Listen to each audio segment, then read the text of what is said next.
Let's say someone came up to you you'd never met before, and this person offered to give you $1 million today or one penny that doubled every day for 30 days. Would you take your $1 million today, or would you take what you had after 30 days with that penny doubling? I think most of us would be probably tempted to take the $1 million today. But probably wouldn't take you very long to figure out a way to Google, what the result would be of that doubling penny. Well, if you took the immediate reward and took your $1 million, you would be about $4 million short.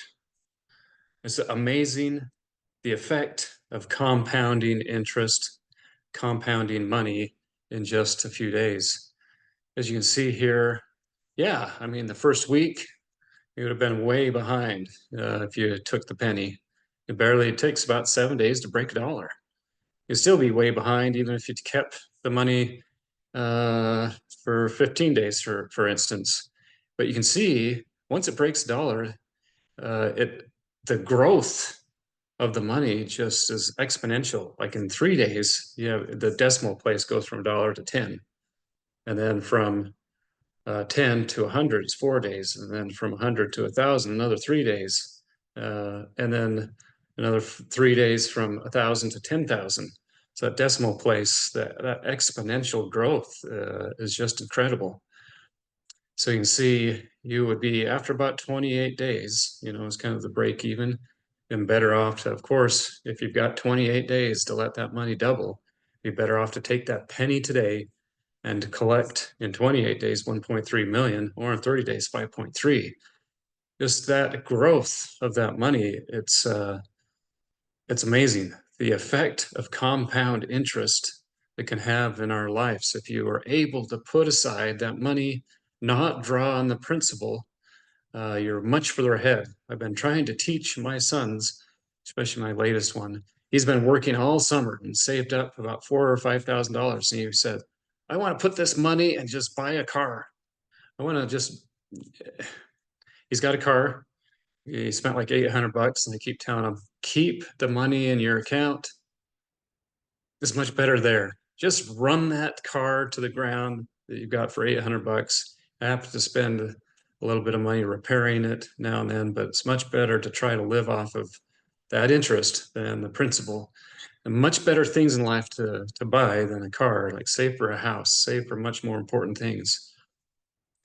So yeah, does this same kind of thing happen in heaven? Can you get this kind of effect where you can have money put aside, principal, and if you keep that money on the table in the bank, it can grow to 2 times its value, 3 times, 4 times its value. And yes, there is a way to do that. There is a way to compound your blessings in heaven that you wouldn't have if you withdrew that principle. Matter of fact, there's a scripture that talks about this. Joseph Smith in 1833 received a revelation in the Doctrine and Covenants, which is a book of his instructions that he received from the Lord and how to direct his life and the church at that time. And during this time, there was extreme persecution and hatred and anger against the followers of this church that was happening in Jackson County, Missouri. And it had happened just about 2 weeks earlier from this revelation. A number of the church leaders and other members were tar and feathered, and their printing press was destroyed. Property was being destroyed. Women and children were being abused and persecuted. And in the middle of this turmoil and all of these people saying, we want revenge. We want God to make us whole. This is what the Lord said in Doctrine and Covenants, section 98. It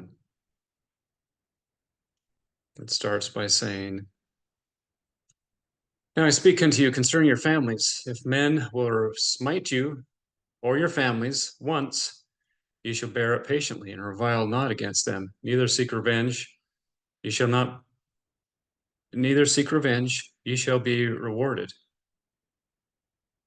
So if you don't do your first reaction, you don't go after these people, you don't revile against them, meaning, you're not going to be despiteful, seek revenge, have hatred speech against these people, you will be rewarded. If you bear it not patiently and you take revenge to yourself, it's as if you took that principal out of the account. You're being met out as just measured unto you. So you've taken that withdrawal. There's no compounding effect. He owes you nothing. You got what was due. You got your revenge. You spoke evil of that person. You got even. You have your reward. You have nothing. When the day of justice comes, you have nothing. You're paid out. In verse 25, and again, if your enemy shall smite you a second time, and you revile not against your enemy, and bear it patiently, your reward shall be 100-fold. So amazing returns. And again, if he shall smite you a third time, and you bear it patiently, your reward shall be doubled unto you fourfold. So doubled 4 times. So there are many situations in life, I believe, that we can find this opportunity to have our blessings doubled or doubled fourfold. If you look at, some of the relationships people have with an ex-husband, an ex-wife, where they've made it their constant mission in life to cause you turmoil and pain, some repayment for you having divorced yourself of them. They're trying to, dole out the pain and suffering that they're feeling inside because of the audacity that you would have the courage to leave them, in some cases being justly leaving them. Maybe you have coworkers who are constantly cutting you down. Maybe you have family members, sister, brother, father, mother, son, daughter, causing you great suffering and pain. What if you have a boss that's currently, degrading you, making you feel less in front of others, berating?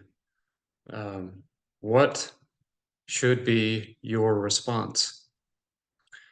I had an individual that I was managing, one of the credit unions that I was a manager at, and she was telling me about some of the treatment that her ex-husband was giving her, and just the grief and pain. And he was filled with anger and hatred, a spirit of revenge. She was truly a toxic person, and how she was trying to deal with it and trying to raise, sons on her own without really the support financially or emotionally from the ex. Very difficult. There was another individual, this man that I got to know, that he was also divorced, and he talked about a time during Christmas where he had gone out, spent time, money, effort in purchasing Christmas gifts that he was not allowed to see the result of. He was made to leave these presents on a kitchen table where no one would see him, and then forced to leave, have no interaction with his sons and daughters. Very difficult. So there was 2 roads you can take when you're subject to injustice in life. You can choose to seek to even the score, get even with the person, get your revenge. I'm owed a debt because of the way you've treated me. I'm going to collect that debt. I'm going to cash in my chips. So you've been paid. When the day of justice comes, you've been paid already. Or number 2, you can leave the cash in the bank, your chips on the table, and you can start building a bank in heaven and bear the injustice with patience, not seeking revenge or even speaking evil of that person. And if they continue to treat you that way, you will build up blessings that compound 100 times more than what you were subject to, 400 times more than what you were, the demands or the injustices you suffered. Justice will be paid. God allows or withholds these blessings so they have the opportunity to have this compounding effect in heaven like it can be on earth. There are some scriptures from ancient America talking about two prophets that experienced this constant injustice, abuse, torment by people, and the effect it had on them and the people they were teaching. Matter of fact, these two individuals, their names were Alma and Amulek, and they had had some success in converting some people into following the ways that they were teaching, the ways of the Lord. And these people in leadership, government positions, rounded up all of these people, put them into a fiery furnace, and executed all of them. And it's in this scene that they're forced to witness this injustice and how difficult it must have been for them. And let me share that scripture with you. It's in Alma 14. And it starts by saying, "It came to pass when the bodies of those who've been cast into the fire were consumed, and also the records, the scriptures which they were cast in with them, the chief judge of the land came and stood before Alma and Amulek, and they were bound. And he smote or hit them. I'm going to count how many times. This is the first time. With his hand upon their cheeks, and said to them, After you have seen, will you preach again unto this people, that they may be cast into the lake of fire and brimstone? So you're going to do it again. You see what happens to the people that follow you. We're going to execute them. Behold, ye see that ye have not power to save those who have been cast into the fire, neither has God saved them, because they were of thy faith. And the judge smote them another time upon their cheeks, and asked, What say you? Now this judge, after the order of Nehor, who slew Gideon, came to pass, Alma answered him nothing.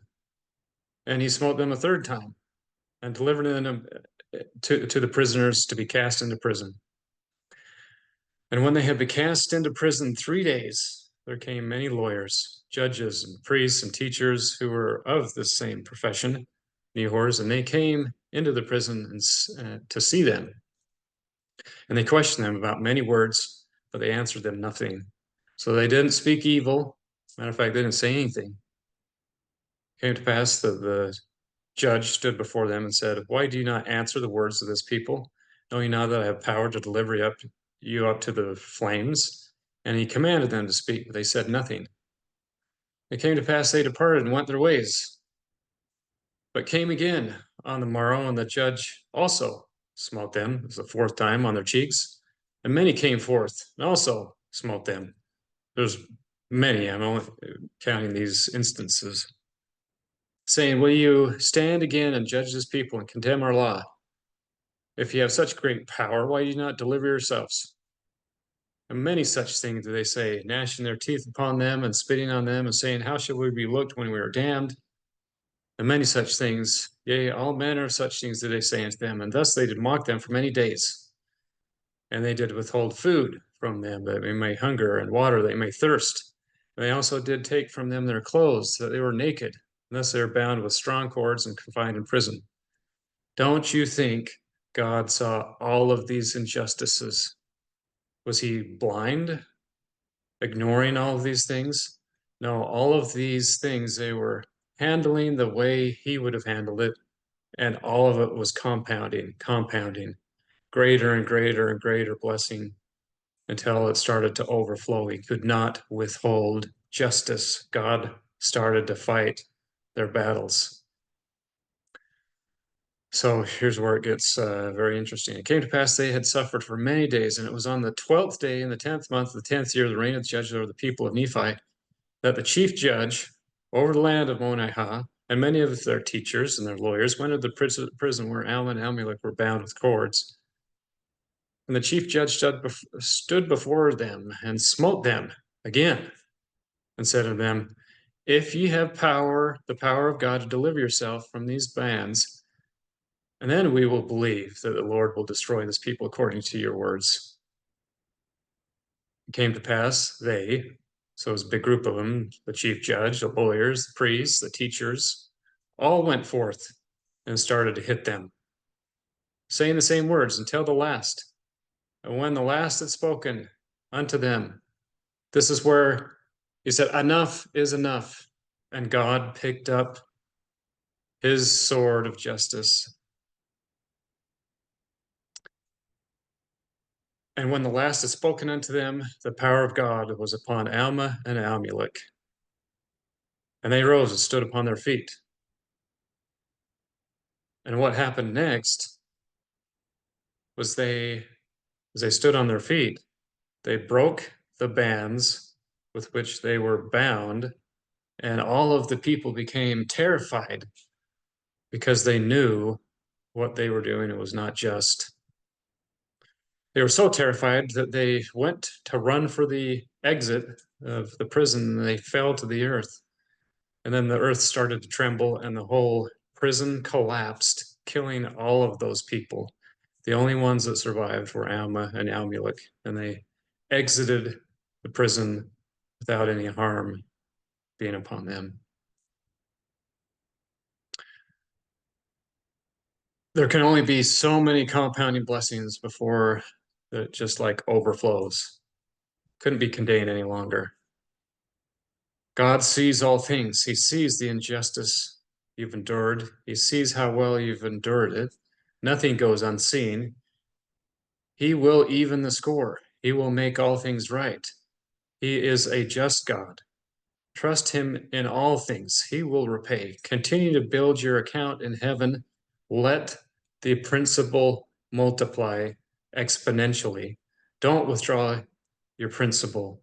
Live on the overflow. Live on the compound. We will be much better off living in the Lord's hand and letting him exact judgment than if we take judgment and justice into our own hands.